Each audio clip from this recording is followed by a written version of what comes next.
programa ay may tema at eksenang hindi angkop sa mga batang nanonood.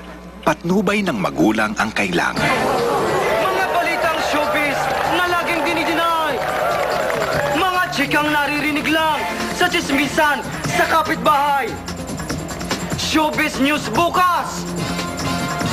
Ngayon ang broadcast. Wala si Quizzy. Pero andito naman si Boy. At ito ang NNNN Entertainment News na naman.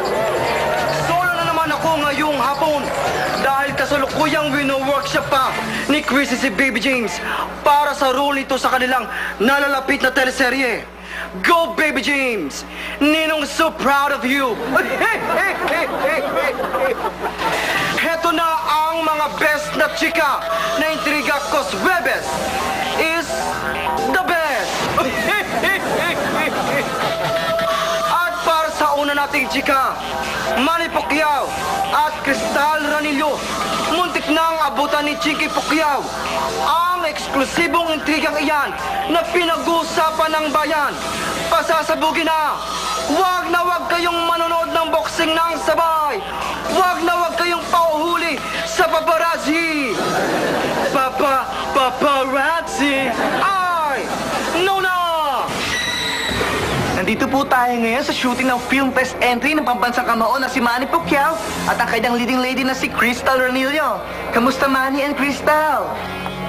Ako, mabuti naman. Ewan ko sa kanya. Bakit naman ganun yung sagot mo? Mabuti na yung malinaw kasi alam mo na, pinagpipistahan tayo ngayon. Mabuti na yung malinaw na wala akong pakialam sa'yo. Manny, speaking of that, may mga lumalabas ang pictures nyo na magkasama raw kayo ni Cristal. At ito pa ang latest, kasama nyo pa si Daddy Mac ni Cristal. Ano masabi mo ron, Manny?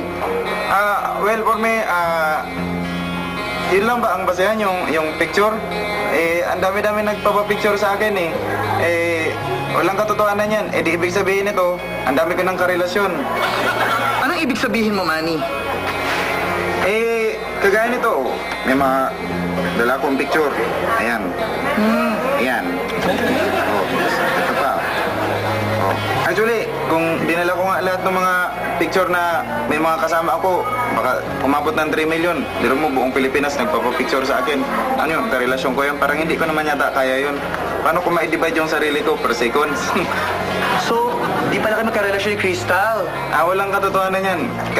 Pero, paano? Kasi medyo magdi-dinner pa kasi ako Okay. Let's go, Manny. Sige. Bye. Thank you. Bye. Excuse me. Chinky! Anong ginagawa mo dito? Nakita mo ba si Manny? Well, kakaalis lang Ha? Sino kasama niya? Nino? Ni Manny? Si Cristal.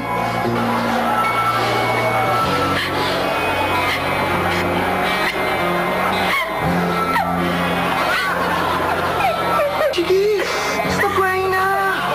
Chiki, stop. Chinky, huwag ka lang umiyak if you need someone. Nandito lang si Tito Boy. At Manny, isa lang ang masasabi ko sa'yo. Balato naman dyan. And speaking of Chinky and Manny, narito na ang ating text poll of the day. Naging usap-usapan nga nitong nakaraang linggo sina Chinky, Manny at ang leading lady niya na si Cristal. Kanya-kanyang opinyon ng taong bayan. Kanya-kanya sila ng pinaniniwalaan. Kaya heto ang tanong namin sa inyo. Kaninong team kayo? A. Team Chinky, sa legal wife kami. Or B. Team Cristal, inosente ang sexy girl. Kung gusto nyo ng A, just type and send it to 23666. At kung gusto nyo naman ng B, just type B and send it to 14344. Kaya ano pa ang hinihintay nyo dyan? Text na! Moving on, Piola Pascual, walang takot at sinagot ang mga isyong kinasasangkutan niya. Ang eksklusibong panayam namin kay Papa P, mapipipi na, mapapanood na. Wag na wag kayong mapipipi! Wag na wag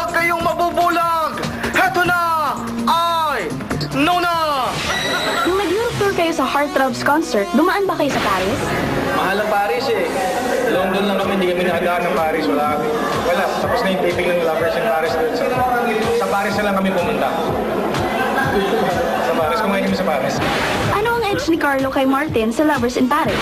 Si Martin naman ang panlaban lang niya, matangkad siya eh. Pero si Carlo nasa kanya lahat. Yaman, maganda yung maraming maganda pinag-aralan, ang pogi. Si Martin, hindi ko alam kung saan pupulutin. Wala siya. Grabe ang titigan niyo ni Casey sa Lovers in Paris. Hindi ba kayo nagsasawa sa isa't isa? Minsan nakakaduling na rin eh. Hindi naman, hindi. Ang gwapo talaga ni Papa PJ! Bagay sila ni Casey. PJ, Casey. Teka, ako. Ano ang acronym ko? Tito Boy. TB. Ay, wag na lang. Parang sakit lang. Tito Boy na lang. At heto na ang final results ng ating text poll of the day. Tatanong na, kaninong team kayo? A. Team Chinky, sa legal wife kami. Or B. Team Crystal, inosenteng seksigal. At mga kaibigan, ang nanalo, oh my! It's a tie! Parehong nakakuha ng 50% ang Team Chinky at Team Crystal. Pareho silang maraming fans. Kaya suggestion ko lang, daanin na lang kaya nila sa isang boxing match para magkaalaman na. Magkita-kita ulit tayo bukas para sa mga nagbabagang chika dito lang sa NNNN Entertainment News na naman!